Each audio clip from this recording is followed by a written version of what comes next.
पर है। तो कई सीटों पर दिलचस्प मुकाबले होने वाले हैं। तेज धूप और जबरदस्त गर्मी के बीच जीत का जोश है और चुनावी हलचल चरम पर पहुंच गया है। जम्मू कश्मीर की हॉट सीट अनंतनाग राजौरी के लिए महबूबा मुफ्ती का नामांकन। महबूबा मुफ्ती समेत कई नेताओं ने जम्मू कश्मीर से आर्टिकल 370 हटने पर बहिष्कार का ऐलान किया था। नेशनल कॉन्फ्रेंस की तरफ से यहां मियां अल्ताफ से महबूबा मुफ्ती का होगा मुकाबला। लेकिन अनंतनाग सीट से गुलाम नबी आजाद नहीं लड़ेंगे चुनाव। उन्होंने अपना नाम वापस ले लिया है। उधर महाराष्ट्र में पवार परिवार की बेटी और बहू का बारामती में नामांकन। सुप्रिया सुले वर्सेस सुनेत्रा पवार। महाराष्ट्र में दोनों गठबंधनों के बीच मुकाबले के साथ ही परिवार के अंदर ही दिलचस्प मुकाबला हो रहा है। और सिर्फ महाराष्ट्र ही क्यों, देश भर में कई सीटों में परिवार के सदस्यों के बीच ही हो रहे हैं दिलचस्प मुकाबले। तो पहले प्रतिक्रियाएं सुन लीजिए, फिर अपने संवाददाताओं से जुड़ेंगे। नेशनल कॉन्फ्रेंस, कांग्रेस, सीपीएम, बाकी जो इंडिया गठबंधन की जो पार्टियां हैं, उनके तरफ से जनाब मियां अल्ताफ साहब ने आज अपना नॉमिनेशन पेपर जो है वो डीसी साहब को सबमिट किए हैं। और हम उम्मीद कर रहे हैं कि इंशाल्लाह इस इलेक्शन में तमाम पार्टियों के ताउन से मियां साहब जो हैं एक अच्छी कामयाबी इस इलेक्शन में हासिल करेंगे।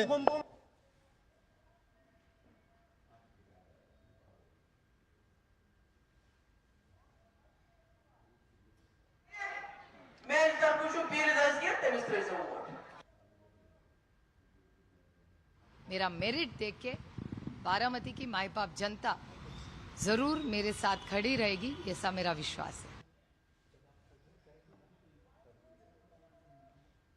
सबकी सेवा के लिए उनका आशीर्वाद मांगा और जीत के लिए भी आशीर्वाद मांगा कि सब भगवान के पास आशीर्वाद मांगने के लिए आते हैं।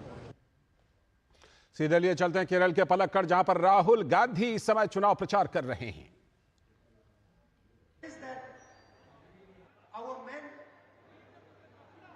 Work 8 hours a day. Our women work 8 hours a day. But then our women also work 8 hours extra at home bringing up our children. നിങ്ങൾക്കറിയാമോ, പുരുഷന്മാർ 8 മണിക്കൂർ പണിയെടുക്കുമ്പോൾ സ്ത്രീകളും 8 മണിക്കൂർ പണിയെടുക്കുന്നുണ്ട്. പക്ഷേ നമ്മുടെ സ്ത്രീകൾ വീട്ടിൽ ഇരട്ടി പണി ചെയ്യുകയാണ്. 8 മണിക്കൂർ അധികം പണിയെടുത്ത് സ്വന്തം കുഞ്ഞുങ്ങളെ വളർത്തിക്കൊണ്ടുവരിക എന്ന ജോലി കൂടി നമ്മുടെ നാട്ടിലെ സ്ത്രീകൾ ചെയ്യുന്നുണ്ട്. The men might not like to hear this, but Indian women work twice as hard as Indian men. ഇവിടെയുള്ള പുരുഷന്മാർക്ക് ഇത് കേൾക്കാൻ യാതൊരു താല്പര്യവും ഇഷ്ടവും ഉണ്ടായിരിക്കില്ല. പക്ഷേ ഇന്ത്യയിലെ സ്ത്രീകൾ ഇന്ത്യയിലെ പുരുഷന്മാരെക്കാളും ഇരട്ടി ജോലി എടുക്കുന്നുണ്ട് എന്നുള്ളതാണ് യാഥാർത്ഥ്യം. And the truth is that Indian women do not get compensated for the 8 hours of work they do at home, bringing up their children, cooking the food, looking after their parents. സത്യം എന്താണെന്ന് പറഞ്ഞാൽ ഇന്ത്യയിലെ സ്ത്രീകൾക്ക് അവരുടെ വീട്ടിൽ കുഞ്ഞുങ്ങളെ നോക്കി, പാചകം ചെയ്ത അച്ഛനമ്മമാരെ നോക്കി, അതിനുവേണ്ടി ഇന്ത്യയിലെ സ്ത്രീകൾ ചെയ്യുന്ന ജോലിക്ക് തക്കതായ അംഗീകാരവും പ്രതിഫലവും അവർക്ക് ഒരിക്കലും ലഭിക്കുന്നില്ല എന്നതാണ് ഇവിടുത്തെ യാഥാർത്ഥ്യം. I can see all the men are smiling. എനിക്ക് കാണാം അവിടുത്തെ പുരുഷന്മാരൊക്കെ ചിരിക്കുകയാണ്. Because they know what I've said is the truth. കാരണം അവർക്കറിയാം ഞാൻ പറഞ്ഞത് സത്യമാണെന്ന് അവർക്കറിയാം. അതുകൊണ്ടാണ് അവർ ചിരിക്കുന്നത്. So the next government is going to take a revolutionary step to compensate our women for what they do for our country. അതുകൊണ്ട് അടുത്ത ഗവൺമെന്റ്, ഇന്ത്യ മുന്നണി ഗവൺമെന്റ്, നമ്മുടെ നാട്ടിലെ സ്ത്രീകൾക്ക് അവർ ചെയ്യുന്ന ജോലിക്ക് തക്കതായ പ്രതിഫലം നൽകുന്നതിന് വേണ്ടി ഒരു പദ്ധതിയുമായി മുന്നോട്ട് വരികയാണ്. We are going to do 3 things for them. അതിനുവേണ്ടി 3 കാര്യങ്ങൾ, ഇന്ത്യയിലെ സ്ത്രീകൾക്ക് വേണ്ടി ഞങ്ങൾ 3 പ്രധാനപ്പെട്ട കാര്യങ്ങൾ ചെയ്യാൻ പോവുകയാണ്. The first thing we are going to do is we are going to make a list of every single Indian family below the poverty line. ആദ്യം ഞങ്ങൾ ചെയ്യാൻ പോകുന്നത് ഭാരതത്തിലെ ദാരിദ്ര്യരേഖയ്ക്ക് താഴെയുള്ള ഓരോ കുടുംബത്തിന്റെയും ഒരു ലിസ്റ്റ് എടുക്കുക, പട്ടിക ഉണ്ടാക്കുക. അതാണ് ഞങ്ങൾ ചെയ്യാൻ പോകുന്നത്. तो केरल के पलक्कड़ में कांग्रेस नेता राहुल गांधी इस समय जनसभा को संबोधित कर रहे हैं और पूरे देश में जो चुनाव प्रचार है, चुनाव को लेकर उत्साह है, वो चरम पर है। कई जगह दिलचस्प मुकाबले हो रहे हैं। हमारे साथ जुड़ रहे हैं शिशिर शेलार नागपुर से और हमारी संवाददाता रमा त्यागी उधमपुर से। हमारे दोनों संवाददाता जुड़ चुके हैं। मैं पहले रमा के पास चलता हूं। रमा, महबूबा मुफ्ती अनंतनाग से नामांकन कर रही हैं, वहां से गुलाम नबी आजाद इस बार मैदान से हट गए हैं, लेकिन बड़ी दिलचस्प बात है कि जो महबूबा मुफ्ती कहती थी कि अगर धारा 370 आर्टिकल 370 हटा तो कोई तिरंगा उठाने वाला नहीं होगा। लोकतंत्र की खूबसूरती देखिए जमहूरियत की कि वो चुनाव लड़ रही है अनंतनाग से।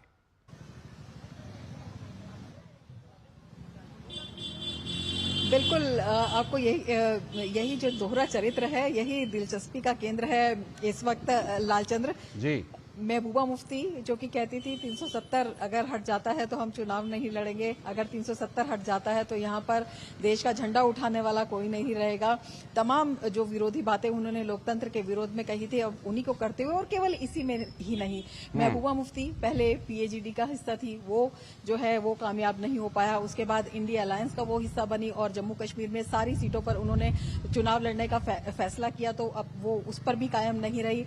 अब जबकि अनंतनाग से वो सीट लड़ रही हैं, हालांकि अनंतनाग में उनका अच्छा खासा जो है प्रतिनिधित्व है, अच्छा खासा उनका एक वोट बैंक है और इसीलिए उन्होंने लड़ने का फैसला किया होगा। लेकिन जिस तरह से तमाम समीकरण यहां पर बने हैं, जिस तरह से तमाम स्टेटमेंट्स यहां पर आ रही हैं, गुलाम नबी आजाद जो है अभी तक उनको माना जा रहा था कि वो खुद वहां पर लड़ेंगे। हमारी भी जब उनसे बात हुई थी तो हमने उनसे जब पूछा था तो हालांकि उन्होंने कोई स्पष्ट जवाब नहीं दिया था, लेकिन इनकार भी नहीं किया था।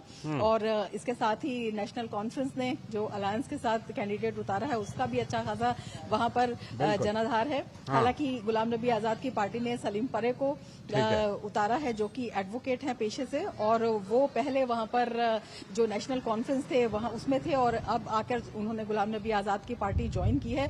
तो अपने आप में ये जो मुकाबला है ये खासा दिलचस्प हो जाता है। जिस तरह के स्टेटमेंट्स आ रहे हैं, जिस तरह की जो बातें आ रही हैं, मुद्दों की अगर हम बात करें, अगर हम इंडिया अलायंस की ही बात करते हैं तो तमाम ऐसे मुद्दे हैं। हालांकि वो मिलकर लड़ने की बात करते हैं, लेकिन कहीं ना कहीं कुछ मुद्दों पर कांग्रेस चुप होती है, तो कुछ मुद्दों पर जो नेशनल कॉन्फ्रेंस है वो स्पष्ट जवाब देने से बचती है। तो अपने आप में इन सब चीजों को देखते हुए बेहद अहम ये मुकाबला हो जाता है और बेहद रोचक स्थिति। हालांकि एक ये सीट है, लेकिन एक सीट में भी इसमें कई मतलब जो है छिपे हुए हैं। अब ये लोकसभा का चुनाव है पर छुपे हुए, मैं लौटता हूं आपके पास, लड़ा जा रहा है। जम्मू कश्मीर की अगर हम बात करते हैं तो 370 के बाद ये पहला इतना बड़ा चुनाव है, सबसे बड़ा चुनाव है, और उसमें जिसमें कि देश का मुखिया चुना जाता है, उसमें जिस तरह से रमा, लौटता हूं आपके पास, रहिएगा हमारे साथ। रमा रुक जाइए, लौटता हूं आपके पास। शिशिर, जिस तरह से कि अब महाराष्ट्र में गठबंधन और गठबंधन यानी कि महाविकास आघाड़ी और महायुति के बीच तो मुकाबला हो ही रहा है, लेकिन परिवार के सदस्यों के बीच देखिए पवार वर्सेस पवार, सुप्रिया सुले वर्सेस सुनेत्रा पवार, ये भी बड़ा दिलचस्प बना रहा है मुकाबले को उस बारामती सीट पर जिस पर शरद पवार का, जिसको कहते हैं ना कि अभेद्य किला कहा जाता है। बिल्कुल, देखिए राजनीति में कोई भी चीज यहाँ पर जो है एक फिक्स नहीं होती है, और यही महाराष्ट्र में हम देख पा रहे हैं। हालांकि शिवसेना के हमने देखे कि 2 फाड़ हो चुके हैं, एनसीपी के 2 फाड़ हो चुके हैं। ऐसे में कई सारे नेता सामने आए हैं, चाहे वो महाविकास आघाड़ी की तरफ से अगर बात करें, एनसीपी की तरफ से कई नए नेता सामने आए हैं। तो ये अगर शिवसेना की बात करें तो उद्धव ठाकरे के संग कई लोग जुड़े हुए। तो ऐसे में पार्टी जो है अलग अलग हो चुकी है, लेकिन सबसे महत्वपूर्ण बात इसमें यह है कि अब चॉइसेस बहुत ज्यादा है लोगों के पास। मतलब आपके पास 2 शिवसेना है, आपके पास 2 एनसीपी है, कांग्रेस है, राष्ट्रवादी कांग्रेस के साथ बीजेपी है। तो ऐसे में ये अगर देखा जाए तो जो मतदाता है उनके लिए काफी अच्छा रहेगा, क्योंकि चॉइसेस ज्यादा है और ऐसे में मुशक्कत ज्यादा करनी पड़ेगी पॉलिटिकल पार्टीज को कि किस प्रकार से वो चुनकर आए। हालांकि जो मुद्दे हैं चुनाव के वही रहेंगे, खासतौर पर जिस प्रकार से विकास के मुद्दे के बारे में हम बात करें, जिस पर चुनाव लड़ा जा रहा है, और साथ ही साथ बाकी स्थानीय मुद्दे हैं, इसको भी जो है तवज्जो देनी पड़ेगी। तो ऐसे में कांग्रेस हो या फिर बीजेपी हो या फिर इंडिया अलायंस हो या इंडिया अलायंस हो, तो ऐसे में दोनों को भी ये देखना पड़ेगा कि जो भी उम्मीदवार वो खड़ा कर रहे हैं कि किस प्रकार से वो जनता के सामने जाके उनका जो है प्रश्न वो सामने लाते हैं। तो ये देखिए सबसे महत्वपूर्ण बात होगी। दूसरी महत्वपूर्ण बात, हालांकि विदर्भ का इलाका है, मैं इसके बारे में बात करना चाहूंगा। विदर्भ जो कि ईस्टर्न विदर्भ का इलाका जो है, एक समय में देखा तो यहाँ पे ठीक है। मुकुल वासनिक, पीवी नरसिम्हा राव जैसे जी। बड़े दिग्गज नेता उन्होंने यहाँ से चुनाव लड़ा था, ठीक उनका है। प्रतिनिधित्व किया था।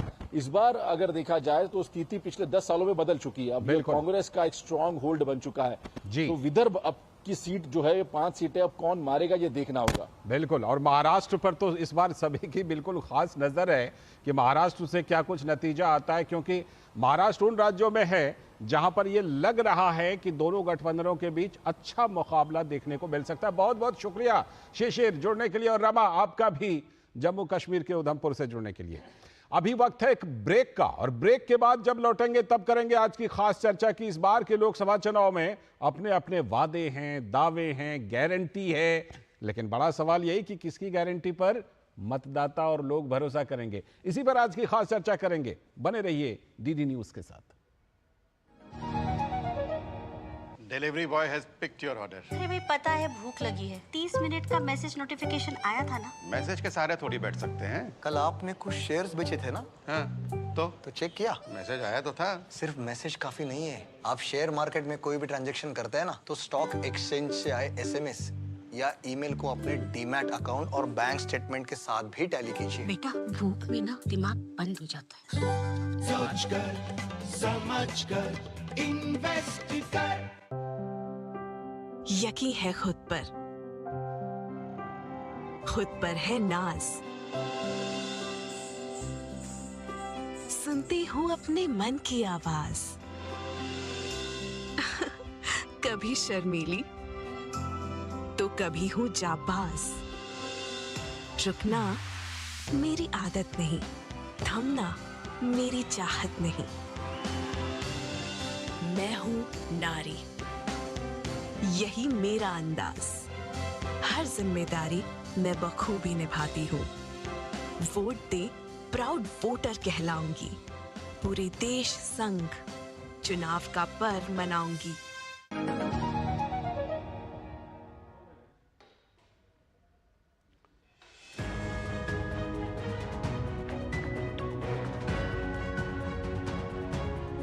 स्वागत है ब्रेक के बाद डीडी न्यूज पर। आप देख रहे हैं इस वक्त अब बारी आ गई आज की खास चर्चा की, और जैसा कि ब्रेक पर जाने से पहले हमने बताया था कि इस बार आज की जो खास चर्चा है वो इस पर है कि सभी के अपने अपने दावे हैं, वादे हैं, गारंटी है, लेकिन किस पर जनता भरोसा करेगी। तो सबसे पहले कुछ प्रमुख बातें देख लीजिए, उसके बाद आज के खास मेहमानों से जुड़ेंगे और करेंगे चर्चा।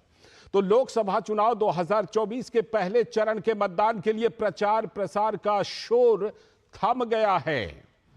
पहले चरण का शोर थम गया कल शाम 5 बजे। 21 राज्यों से 102 सीटों के लिए कल मतदान है। धुआंधार 36 रैलियों में पीएम मोदी ने विकसित भारत के संकल्प का प्रचार किया। तो उधर विपक्षी इंडी गठबंधन की पार्टियों ने भी प्रचार प्रसार में कोई कमी, कोई कसर नहीं छोड़ी है। पीएम मोदी कह रहे हैं, मैं 2014 में लोगों के बीच आशा लेकर आया था और 2024 में गारंटी लेकर आया हूं। राहुल गांधी अपने 5 न्याय 25 गारंटी के साथ संविधान बचाओ का भी मुद्दा उठा रहे हैं। तो कल पहली बार राहुल गांधी ने सपा नेता अखिलेश यादव के साथ संयुक्त प्रेस कॉन्फ्रेंस किया। गाजियाबाद में राहुल कह रहे हैं कि यह विचारधारा की लड़ाई है।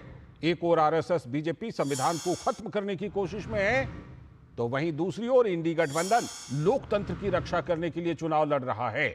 यह राहुल गांधी का कहना है। पीएम मोदी ने कहा है कि राजनीतिक नेतृत्व को लोगों को दिए गए वादे पर खरा उतरना चाहिए, वैसे ही वादे कीजिए जो पूरे कर पाएं। पीएम ने कहा कि राजनेताओं को जिम्मेदारी लेने की जरूरत है। मैं जो कहता हूं यह मेरी जिम्मेदारी है, मेरी गारंटी है। सवाल यह है कि कांग्रेस सहित इंडी गठबंधन के दलों के दर्जनों गारंटी का वादा तो कर दिया है, लेकिन इन दलों की चिंता लोगों के बीच गारंटी कम और संविधान बचाओ, लोकतंत्र खतरे में, इन सब पर ज्यादा है।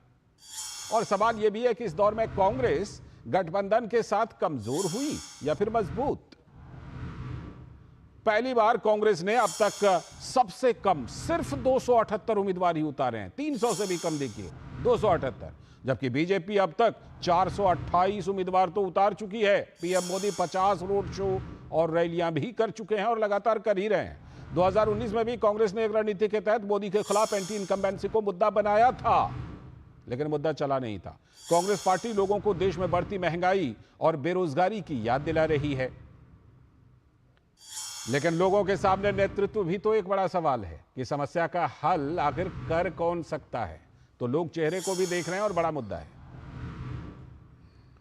तो जरा प्रतिक्रियाएं सुन लेते हैं कि क्या कुछ चल रहा है दावे और वादे को लेकर, उसके बाद फिर जुड़ेंगे अपने खास मेहमानों से।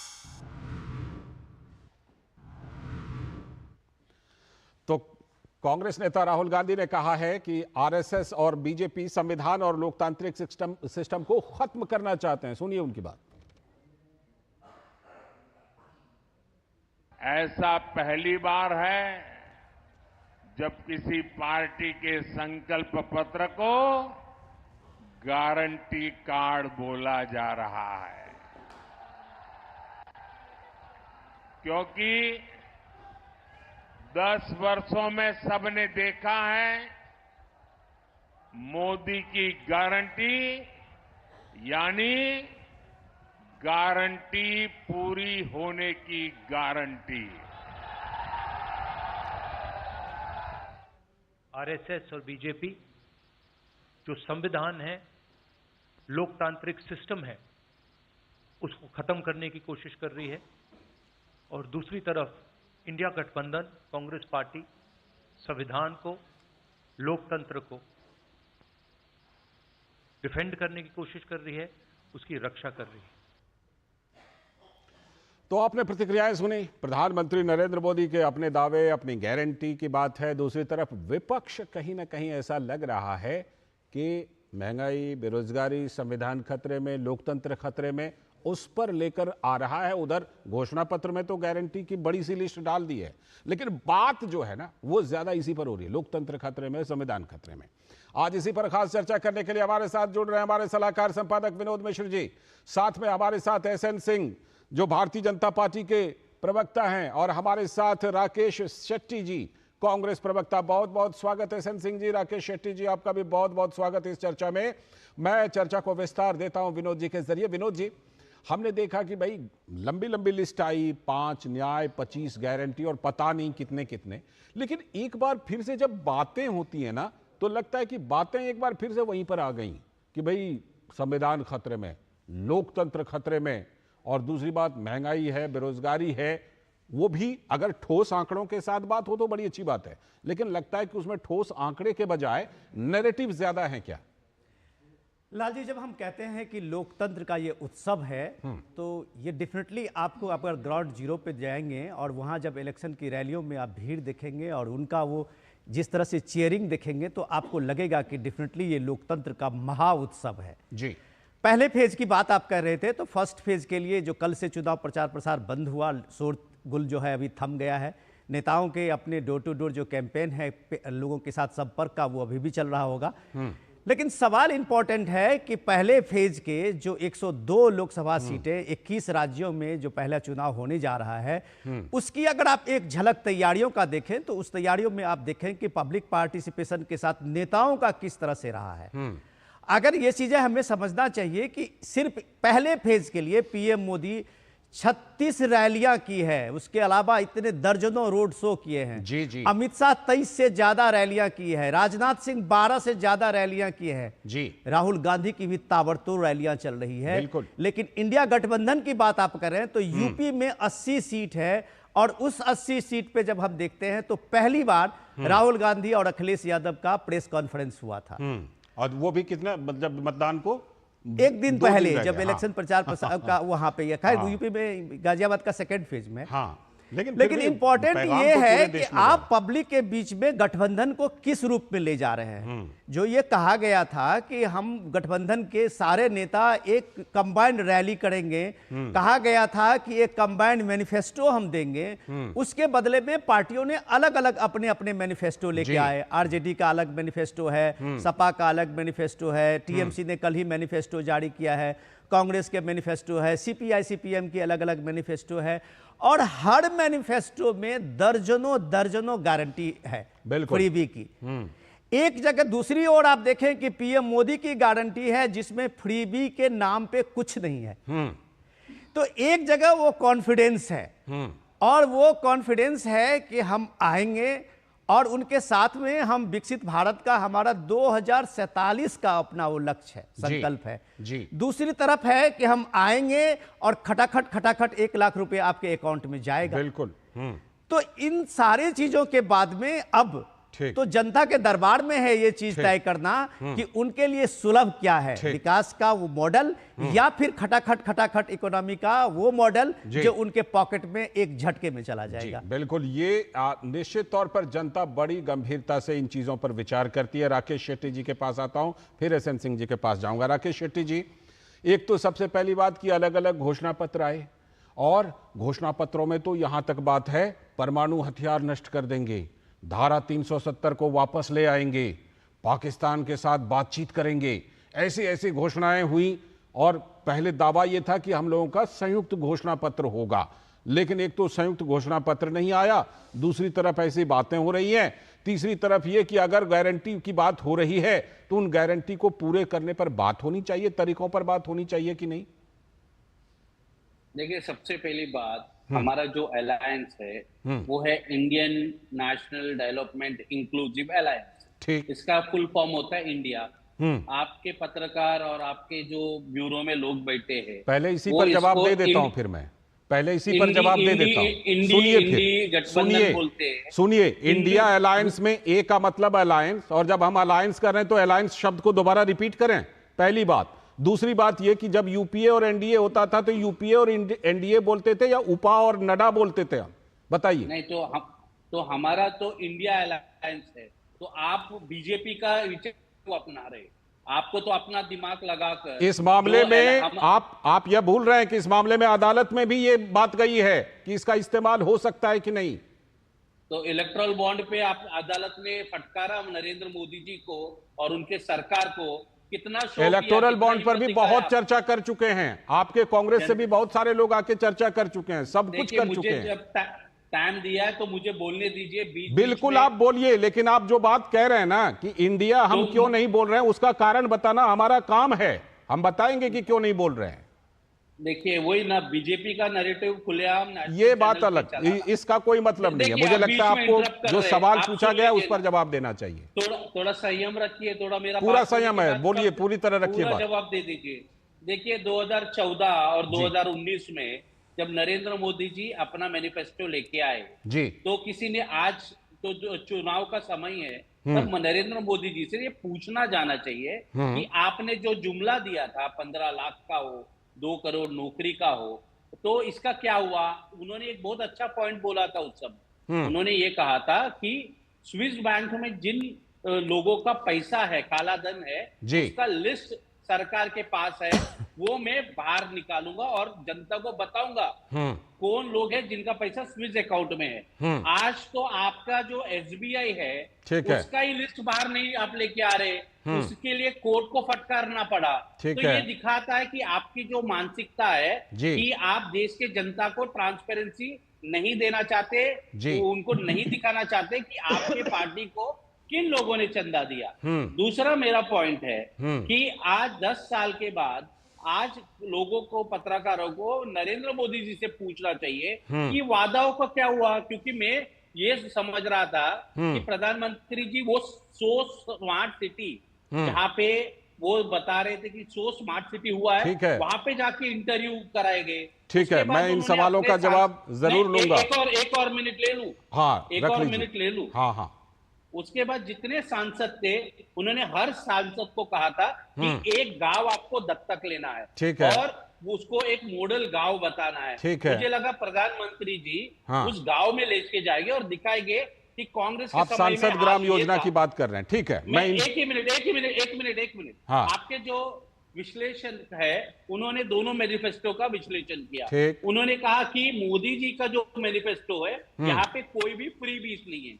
मैं माफ करना, आप उनका भाषण नहीं सुन रहे। नरेंद्र मोदी जी भाषण में ये कह रहे कि 80 करोड़ जनता को अगले 5 साल तक मुफ्त में राशन देंगे। हाँ। तो ये भी तो फ्री भी है जनाब। ये भाषण इसको क्या, ये खुल तो के सरकार ने बोलिए। डिसीजन ले लिया है, सरकार ने तो इस पर डिसीजन ले लिया। मैं आपके सवाल को पूछता हूं, आपने जो तीनों चारों पॉइंट उठाए हैं, मैं एसएन सिंह जी से जरूर पूछूंगा, लेकिन मैं ये कहूंगा कि जिस मुद्दे पर मैंने आपसे सवाल पूछा, ये तीनों चारों पॉइंट में उसमें कहीं कुछ आया नहीं। ठीक है, फिर भी अब सवाल तो मैंने पूछा ही था। आता हूं आपके पास लौटकर। पहले आपके सवालों का, आपने हमारे सवालों का तो जवाब नहीं दिया, आपके सवालों का जवाब एसएन सिंह जी से ले लेता हूं। एसएन सिंह जी। लालचंद जी, देखिए, आज ये चर्चा हो रही थी कि फर्स्ट फेज का इलेक्शन है और किस बेस पे कौन सी पार्टी और क्या गेन करने जा रही है। निश्चित तौर पे जब चुनाव के 4 स्तंभ होते हैं, नेता, नीति, कार्यकर्ता और कार्यक्रम। नेता, पता ही नहीं कि इनके पास कौन नेता है, जबकि देश ने, दुनिया के सबसे यशस्वी प्रधानमंत्री मोदी जी के नेतृत्व में भारतीय जनता पार्टी चुनाव में गई। कार्यक्रमों का जिक्र भी हमारे बड़े भाई राजनीतिक विश्लेषक के तौर पे उन्होंने किया कि भारतीय जनता पार्टी की तमाम रैलियां, तमाम कार्यक्रम, 36 रैली स्वयं प्रधानमंत्री जी ने किया, 23 रैली एचएम साहब ने किया, आदरणीय राजनाथ जी ने किया, हमारे राष्ट्रीय अध्यक्ष जी ने किया। तमाम कार्यक्रमों के माध्यम से हम जनता के बीच में जाकर, और सरकार की जो हमारे मित्र अभी पूछ रहे थे कांग्रेस के, उसका मैं भी वही कहने वाला था कि इनके सवालों पर जरूर जवाब दो। वही मैं कर रहा हूँ, ये पूछ रहे थे। आप सुनिए मित्र, सुनिए आप, देखिए आपने अच्छी बात की और हम अच्छा जवाब देंगे। दरअसल जो शो के आए रहते हैं, जो देश के संसाधनों पे एक अधिकार बताते हैं, उनको नहीं पता है कि हमने क्या किया। हम सभी रैलियों में जाकर ये बताने का कार्य करते हैं, आदरणीय प्रधानमंत्री जी भी बताने का कार्य करते हैं कि भारतीय जनता पार्टी की सरकार प्रथम दिन से, जब 2 सीटें पाती थी तो भी कहती थी कि हम भव्य राम का मंदिर का निर्माण करेंगे, उसको हमने पूरा किया। भारतीय जनता पार्टी कहती थी कि 370 धारा समाप्त करेगी जब पूर्ण बहुमत की हमारी सरकार आएगी। अंत्योदय की परिकल्पना मतलब अंतिम व्यक्ति तक उजाला, अंतिम व्यक्ति तक उज्ज्वला, किसानों को सम्मानित, गरीबों को कल्याण। आ रहा हूँ राकेश जी, आ रहा हूँ राकेश जी, आपके पास आऊंगा। सेठी साहब, आप सुने, आपने ही तो पूछा कि हम कहते क्या, और गारंटी दे देकर ये बात हमारे सभी लोग कहते हैं। तकलीफ ये, और आप सुनिए, तकलीफ ये हो रहा है कि जितने हमारे विपक्षी के लोग हैं, कल रामनवमी था, उसमें भी कह रहे हैं कि ये तो नाटक और नौटंकी हो रहा। आप बताइए, सनातन परंपरा को मानना, अपने धर्म को मानना, अपने चीजों को मानना, ये खराब है नहीं। मैं तो ये कहूंगा, पूरा विपक्ष जो है लालचंद जी, पूरा विपक्ष अंधकार में सो रहा है। नेता भी, लौटता हूं आपके पास। अब कार्यक्रम भी, न रैली न सभा, जनता भी कृपा। इसलिए हम तो लास्ट में यही कहेंगे कि पूरी विपक्ष पूरी तरह से सफा। राकेश जी आऊंगा आपके पास, राकेश जी आऊंगा। आपकी नीति क्या है नहीं बताएंगे। लालचंद जी 1 मिनट और लूंगा, 1 मिनट बस और लूंगा। मैं कह रहा हूँ कि 1 सेकंड में और लूंगा। मैं कह रहा हूँ कि पूरे कांग्रेस और जो घमंडिया गठबंधन, इनसे बार बार पूछा जाता है किन नीतियों पर आप चुनाव लड़ रहे हैं प्रधानमंत्री जी को हटाने के लिए। क्यों प्रधानमंत्री जी को हटाएंगे? क्योंकि प्रधानमंत्री जी गरीब कल्याण की योजना चला। प्रधानमंत्री जी विकसित भारत की बात करें, आप किसकी बात कर रहे हैं? आप कह रहे हैं लोकतंत्र ही नहीं है। लालचंद जी, आपके माध्यम से पूछा जाना चाहिए कि जब आप कर्नाटक और हिमाचल में जीत जाते हैं तो ईवीएम कहां से ठीक हो जाती है? ठीक है, जैसे उनके सवाल को मैंने आपसे पूछा ना, जैसे उनके सवाल को आपसे पूछा, वैसे ही आपके सवाल को राकेश जी से पूछूंगा। लेकिन पहले विनोद जी, आप देख रहे हैं दावे हैं, प्रति दावे हैं, ठीक है। जहां एक तरफ एसएन सिंह जी कह रहे हैं प्रवक्ता के तौर पर कि भाई हम तो अपनी रिपोर्ट कार्ड दे रहे हैं, जहां भी जा रहे हैं ना, अपनी रिपोर्ट पर हम बात कर रहे हैं कि हमारा कैसा परफॉर्मेंस रहा है। राकेश जी ने सवाल उठाए, हालांकि मैंने जो सवाल उनको किए थे उसका जवाब नहीं मिला, लेकिन उन्होंने जो सवाल उठाए, जाहिर सी बात है कि प्लेटफॉर्म तो खुला हुआ है। ये प्लेटफॉर्म हमने देखा था जब 5 राज्यों के विधानसभा चुनाव होते तो वहां भी प्लेटफॉर्म खुले हुए थे, सारे मुद्दे उठे थे, उठने भी चाहिए। लेकिन कहीं ना कहीं बात फिर उस चेहरे पर और उसकी विश्वसनीयता पर आती है क्या? लालजी सेठी साहब को मैं बहुत दिन से जानता हूं। सेठी साहब बहुत सीनियर लीडर हैं कांग्रेस के और बहुत मैच्योरिटी से अपने बात रखते हैं। जरूर बात, उनके सवाल का जवाब देना तो सिंह साहब का काम है, उनका जवाब दिया है। मैं सेठी साहब बस आपसे एक जस्ट एक निवेदन है मेरा। आपने मुझसे भी सवाल पूछ लिया था अपने चर्चा में, तो मैं बस अपना जो सवाल आपने मेरे पे टॉस किया उसी का जवाब मैं सिर्फ आपको दे रहा हूं। बाकी आप दोनों प्रवक्ता अपनी अपनी बात करेंगे। जी जी। जो आपने कहा कि हमने मैनिफेस्टो का विश्लेषण कर दिया, देखिए सेठी साहब, हमने तो दोनों मैनिफेस्टो को, सबके मैनिफेस्टो को देखा है और हम लोग उसी के देखने के बाद ही अपनी बात रखते हैं, अपनी राय रखते हैं। सवाल यह है कि जो प्राइम मिनिस्टर मोदी ने कहा कि जब आप वादे करते हैं तो उसमें एक ऑनरशिप लेनी पड़ती है, जिम्मेदारी, और वो जो जिम्मेदारी होती है कि वादे पूरा करने का जो जिम्मेदारी है, आप वादे किए और भाग गए, ये नहीं होता है, ये ऑनरशिप लेना होता है। ये इसी बात की चर्चा करते हुए मैं आपको जस्ट 2 उदाहरण दे रहा हूं। जी, पहले दिन से कैंपेन का जब शुरू किया था तो राहुल गांधी ने एक अपना एक स्लोगन दिया, जिसकी जितनी आबादी उतना हक। ठीक। और आपने मोहब्बत की दुकान की बात करके जो भारत जोड़ो यात्रा शुरू की थी, तो आपने कहा था कि ये देश गुलदस्ता है, हम इसको मोहब्बत की दुकान बनाएंगे। आप हमसे ज्यादा जानते हैं कि 278 सीटें आपने कांग्रेस की आपकी लिस्ट है, ये अब तक की सबसे कम लिस्ट है कांग्रेस की कैंडिडेट। 300 से भी कम। सही 300 से भी कम। हाँ। और उसमें आपने मुसलमान को, जो मुस्लिम कैंडिडेट है जिसको आप मोहब्बत की दुकान कह रहे थे, उसमें आप सिर्फ गुजरात को आप ये देखिए, पश्चिम बंगाल में और कुछ और 1-2 स्टेट को छोड़ के बाकी आपने कहीं उसको सीटें नहीं दी है। अब आप देखिए, बीजेपी ने फिर भी 2 सीटें इस बार दी है, मुस्लिम कैंडिडेट उतारा है, पश्चिम बंगाल में भी उतारा है, केरल में भी उतारा है। तो आप किसकी आबादी कितनी हक कह रहे थे, ये वादा। दूसरा मैं आपको गिना रहा हूं, जब राहुल गांधी कांग्रेस के मैनिफेस्टो जारी करे हुए थे तो वो कह रहे थे कि जो संपत्ति का अधिकार है उसको हम पूरी संपत्ति लोगों में बांट देंगे। ये कौन सा कार्ल मार्क्स नया आप ला रहे हैं हिंदुस्तान में? सोवियत संघ जो ध्वस्त हो आप चुका है। चीन में ये चीज फ्लॉप हो गया, सारे जो कम्युनिस्ट कंट्री थे वहां ये आइडिया नहीं चला। तो आप देश संपत्ति कमाएगा, उसके बदले में जो कमाया हुआ है उसको आप लोगों में बांट देंगे। तो ये सारी चीजें जो आप हाइपोथेटिकल बात करते हैं वो जनता देख रही है। और जब जनता के बीच में आप जाते हैं, फर्स्ट फेज का खत्म हो गया है, तो कैसे यकीन करे कि राहुल गांधी 1 लाख रुपया खटाखट उसके अकाउंट में डाल जाएगा? सही बात है। राकेश शेट्टी सर, जो कुछ सवाल एसएन सिंह जी ने पूछा कि हिमाचल और कर्नाटक में क्या हुआ वादा। दूसरी बात कुछ विनोद जी ने भी उठाए कि ये कैसे होगा। तीसरी बात ये कि ये फ्लॉप मॉडल को लेकर के जो जा रहे हैं जनता के बीच कि हम ऐसे सब में बांट देंगे, देख लिया कैसे सोवियत संघ और तमाम दूसरे जो इस तरह के देश थे वो ध्वस्त हो चुके हैं। देखिए, तो सबसे पहली बात, इन्होंने जो कहा, मेरे को मेरा सवाल का जवाब आपने नहीं दिया। आज 10 साल के बाद प्रधानमंत्री जी को, आपको और मुझे और पूरे देश को जवाब तो वो एसएन सिंह जी को देना है, हम लोग क्यों देंगे? सुनिए ना, तो आपने उनसे पूछा, मैंने तो पूछा डायरेक्ट, स्मार्ट सिटी का नाम बताइए और वहां पे इंटरव्यू किया जाए, मैं खुद चलने को तैयार हूँ। जो गांव है वो बताइए। देखिए क्या होता है, 14 में भी मोदी जी का मैनिफेस्टो बहुत अच्छा था और उस समय कांग्रेस के ऊपर बहुत सारे आरोप लगे। क्या आरोप लगे? कोयला घोटाला, नवीन जिंदल को आपने ले लिया, आदर्श घोटाला, अशोक चौहान आरोपी आपने ले लिया, उसके बाद सिंचन घोटाला 70,000 करोड़, खुद प्रधानमंत्री बोलते, फिर आपने अजित पवार को डेप्यूटी सीएम बना लिया। और उसके बाद हेमंत विश्व शर्मा, इसके ऊपर घोटाला, बाद अमित शाह का प्रेस कॉन्फ्रेंस है सर, उसके बाद आपने उनको मुख्यमंत्री बना दिया। प्रफुल्ल पटेल का दाऊद से लिंक, सुन लीजिए सर, दाऊद से लिंक है उनका। सीजे हाउस है वर्ली में, आप आके देख लीजिए, ईडी ने कब्जा कर लिया, अपना मुख्यालय बना लिया। वो प्रफुल्ल पटेल को फिर से राज्यसभा भेज दिया। हसन मुशर्रफ, इनके बैंक के अंदर 250 करोड़ कैश जमा कर दिया था नोटबंदी के समय, वो अभी महाराष्ट्र सरकार में मंत्री है। तो जो एक वादा नरेंद्र मोदी जी ने इस देश के जनता से कहा था कि जितने घोटालेबाज लोग हैं वो अंदर जाएंगे। जी बिल्कुल, आ रहा हूँ एसएन सिंह जी, एसएन सिंह जी आ रहा हूँ, आप ही के पास आऊंगा। राकेश शेट्टी जी को पूरी कर लेने दीजिए, फिर आपके पास आता हूँ। देखिए, ये जितना एक वादा तो अगर मोदी जी पूरा करते, मैं बोलता हूँ कांग्रेस के भी लोगों को अंदर डाल देते, मगर आप एक वादा तो जनता से पूरा कर देते कि ये जितने लोगों का, अब उनसे जवाब ले लेता हूँ। जेल भेजने का लालचंद जी, हाँ, आप एसएन सिंह जी जवाब।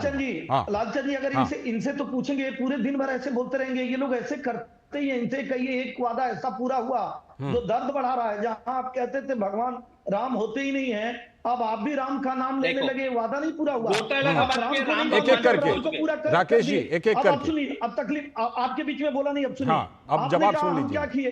अरे भाई, हम इस संकल्प पत्र में भी 3 करोड़ का वादा करें कि 3 करोड़ मकान बनाएंगे, तो 4 करोड़ मकान बना के दिए हैं। अगर हम सूर्य घर योजना की बात कर रहे हैं तो हम उसके पहले उस पर कार्य किए हैं। अगर हम 54,000 गांवों में बिजली पहुंचाने का कार्य किए हैं। अगर 13.5 करोड़ घरों में हर घर जल नल योजना देने का कार्य किए हैं। हम महिलाओं को शौच से मुक्ति दिलाने का कार्य किए हैं। हम लोगों के घरों में उजाला और उज्ज्वला देने का कार्य किए हुए थे। और रही बात आपने कहा बुलेट ट्रेन की, तो बुलेट ट्रेन आप देखे होंगे, उसका पूरा मॉडल ही नहीं, वो सारी तैयारी पूरी हो गई है, इस कालखंड में वो चलने लगेगी। और हमारी बहुत सारी ऐसी ट्रेनें जो आज सपने में आप सोच नहीं सकते थे, वो सपना ही तो पूरा हुआ। वो सपना ही तो पूरा हुआ। 370 पे जो कांग्रेस कहती थी अगर कोई हटा देगा तो देश में खून खराब हो जाएगा। क्यों खून खराब हो जाएगा? हमारी चीजें सुव्यवस्थित तरीके से, लालचंद जी, हम अपनी चीजों को रख नहीं सकते।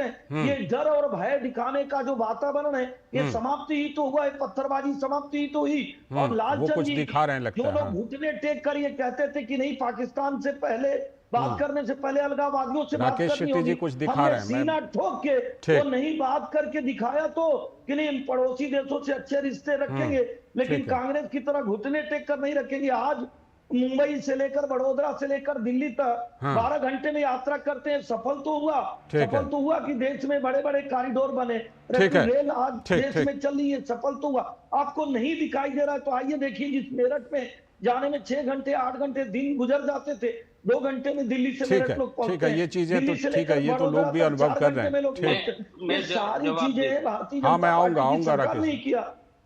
सेठी जी को तकलीफ ये है कि हमने भव्य राम का मंदिर क्यों बनवाया? जहां कहते थे परिंदा पर नहीं मार सकता है, वहां पैर रखने की जगह नहीं, ऐसा क्यों किया? क्यों हम सबका साथ सबके विकास के नारे को किए? क्यों नहीं इनकी तरफ तुष्टीकरण किए कि खुलेबंदी और दूसरे की नसबंदी किए? अरे मैं तो कहूंगा 26/11 की घटना याद है, पूरी दुनिया देख रही थी कि एक आतंकवादी उस घटना को अंजाम दिया, लेकिन ऐसे कांग्रेस के लोग जो कहते थे नहीं ये तो हिंदुओं का आतंकवाद है, ऐसी विचारधारा को हमने लालचंद जी समाप्त किया और संपूर्ण भारत के विकास के लिए कार्य किया। इस नाते संपूर्ण भारत ठीक, छोटा सा काउंटर राकेश शेट्टी जी, छोटा सा काउंटर कीजिए। देखिए, ये जो महिला का तस्वीर मैं आपको बता रहा हूँ, जो अब इन्होंने कहा 4 करोड़ घर मिला, ये जो महिला है इनका फोटो छपा था न्यूज़पेपर में, सभी बड़े अखबार में। मैं एक बात कहूं, अरे राहुल, मैं एक बात कह रहा हूं, आप ये कहिए कि 4 करोड़ नहीं बना है, 3 करोड़ बना है, आप भी कुछ डेटा दीजिए ना। एक महिला का फोटो दिखाने से नहीं बनेगी ना बात। आप क्या ये कहना चाहते हैं कि किसी को घर नहीं मिला, ये कहना चाह रहे हैं क्या? भोजन किए थे उसकी क्या स्थिति थी? बता रहा हूँ कि आपको उत्तर प्रदेश की सरकार उसको आवाज देने का कार्य की।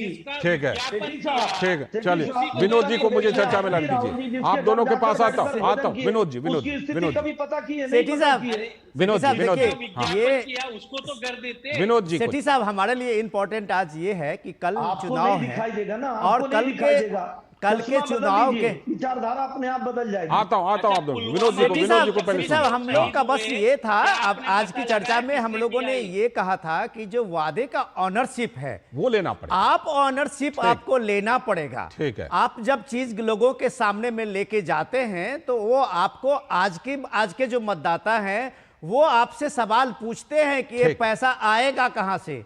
रही बात, ये लोकतंत्र है, जनता के बीच में बीजेपी के भी नेता हैं, आपके भी नेता हैं, फैसला उनको लेना है। लेकिन लोकतंत्र में ये चीजें होनी चाहिए।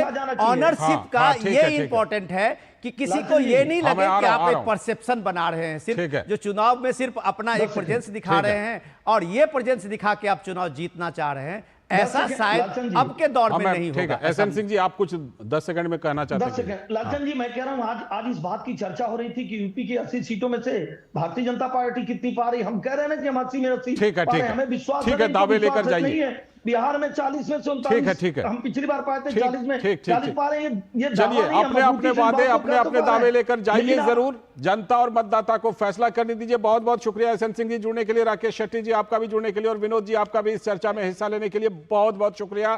तो आज की हमने खास चर्चा की कि किस तरह से जो दावे हैं, वादे हैं, गारंटी है, उस पर आगे चल करके कितनी जिम्मेदारी ले रहे हैं नेता और कितना भरोसा कर पा रहे हैं मतदाता, कितना भरोसा करेंगे वो तो हमें चुनावी नतीजों में दिख जाएगा। वक्त है अभी एक ब्रेक का। ब्रेक के बाद जब लौटेंगे तो फिर आज की कुछ और बड़ी खबरों पर करेंगे चर्चा। पता है इन्वेस्टर्स के लिए कि इन्वेस्टर प्रोटेक्शन